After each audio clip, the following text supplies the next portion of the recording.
Bonsoir Antonius Mounen. Bonsoir. Vous êtes écrivain, vous avez écrit de nombreux livres sur le snobisme, dont le manuel de savoir-vivre à l'usage des maîtres et maîtresses de chiens. On va en reparler évidemment, ça me concerne. Vous venez de publier Snob éternel aux éditions Le Chat Rouge. C'est un guide pratique des usages funéraires, un manuel de savoir-vivre post-mortem. Et on va en parler dans un instant avec Pauline. Mais d'abord, une première question. C'est quoi un snob ? Alors, il y a plusieurs sortes de snobs. Je ne peux pas vous raconter tout ça. Je peux vous dire que le snobisme, en tout cas, c'est une sorte d'onanisme, une sorte de masturbation un peu mentale, un massage de son ego, un plaisir qu'on se fait uniquement pour s'élever au-dessous de la foule. Enfin, au-dessus de la foule, pardon. Donc, pour moi, c'est tout à fait... Enfin, moi, je trouve que c'est une inspiration plutôt noble. Est-ce qu'on doit être riche pour être snob ?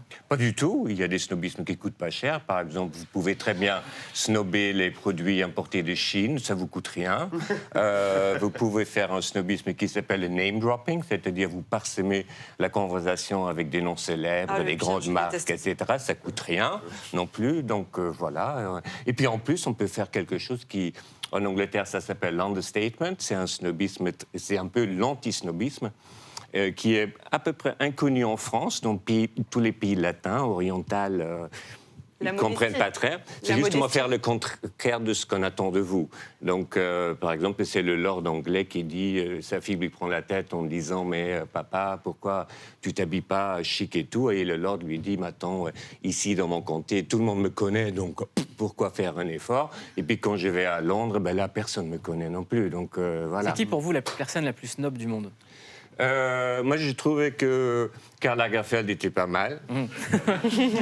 Et en plus, il adorait mon premier livre. Et donc, c'était...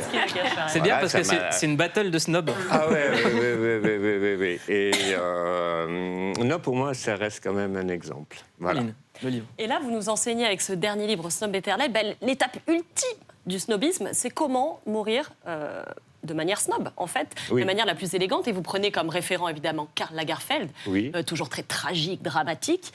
Et ce qu'il faut dire aussi, c'est qu'évidemment, le snobisme, par définition, va à l'encontre de tout ce qui est populaire, tout ce qui est partagé, tout ce que l'on voit partout. Il faut vraiment se distinguer. Et vous nous dites qu'en cette matière de snobisme funèbre, justement, il y a souvent beaucoup de mauvais goût, notamment les musiques qu'on peut sélectionner, la forme du cercueil, mais aussi voilà, tout un tas de mauvais choix. Et vous vous proposez de nous aider à mourir de manière snob, de manière... Mais avec l'humour. Mais avec beaucoup d'humour, parce qu'il s'agit toujours de ça, avec beaucoup de référents, évidemment, littéraires. Il y a beaucoup d'influences que vous avez, que vous citez. Oui, parce que je précise quand même, je vous interromps 2 secondes. Pour moi, le snobisme, il faut que ça fasse rire. Le snobisme pédant, ça ne m'intéresse pas du tout. Et je trouve qu'il faut toujours avoir un sens de l'autodérision. C'est un art pour traverser la vie, en fait. Exactement. Il faut toujours... il faut rester humble avec tout ça. Et dans ce cas-là, on vit merveilleusement. Enfin, on se rend compte que c'est presque philosophique, ça devient un art de vivre. On voit que vous l'adaptez à toutes les situations. Et là, la situation la plus extrême, évidemment, c'est d'essayer d'apprendre à mourir. Et pour ça, on n'est jamais réellement disposé. Donc merci, parce que c'était un très beau livre que je recommande. Les illustrations sont magnifiques. Elles sont signées Massimiliano Moccia di Coggiola, pardon, je ne l'ai pas très bien dit. C'est un petit marquis italien, quand même, pour le snobisme. Ce qui ne gâche rien. Et je me demandais quelle était la chose la plus folle que vous ayez vue. J'ai envie de traîner avec lui, moi. Alors, la plus folle, ça reste quand même un peu, pour moi, maintenant, cette nouveauté. Vous pouvez maintenant faire un diamant d'une partie de vos cendres. Et je trouve que ça, c'est quand même... Là, on va loin, quand même. Et puis aussi, maintenant, on peut envoyer vos cendres dans les étoiles. On peut se faire transformer en humus. Enfin bref, il y a plein de possibilités. En humus, pas en houmous. Non. C'est la Non, on ne mangerait pas là.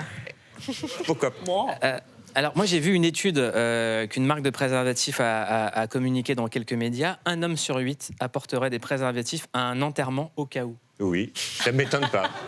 Ça ne m'étononne pas. Parce que c'est l'ultime lieu de mondanité. Je veux dire, puis les gens sont tristes, ils ont besoin de... C'est affreux, c'est pour profiter des gens qui pleurent. Et qui sont fragiles à ce moment-là. Mais bon, je pense que tout le monde est gagnant. Voilà, c'est ça. Tout le monde, exactement. Je sais pas si on peut faire comme ça. Moi, je pense qu'il faut se réjouir. Dès qu'il y a de la santé sexuelle, il faut se réjouir. Moi, je suis très content qu'il se protège. Exactement. Est-ce que le snobisme, c'est en rapport avec, en quelque sorte, le titre ? Vous avez parlé d'un marquis ou de comte. Est-ce que c'est très important ? Est-ce que moi qui n'ai pas de titre, je peux être facilement snob. Bah, si c'est j'ai Yacine envie. d'Aubervilliers. Oui. Je suis le duc d'Aubervilliers, c'est vrai. Non, mais il faut dire, pour les Français, les snobismes, ils disent souvent que ça vient de l'abréviation S.nob.